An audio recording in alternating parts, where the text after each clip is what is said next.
अवस्था र व्यवस्था दुवै परिवर्तन भयो। अब के लाग्छ?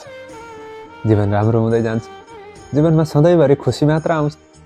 बुझ्नुहोस् कुरालाई, यो संसारमा जबसम्म आफू परिवर्तन हुन सकिँदैन, जीवन कहिल्यै पनि राम्रो बन्दैन। जसले आफूलाई परिवर्तन गर्न सक्छ उसले जीवनलाई सुन्दर बनाउँछ, सहज बनाउँछ, यात्रा सहजै पुरा गर्न सक्छ।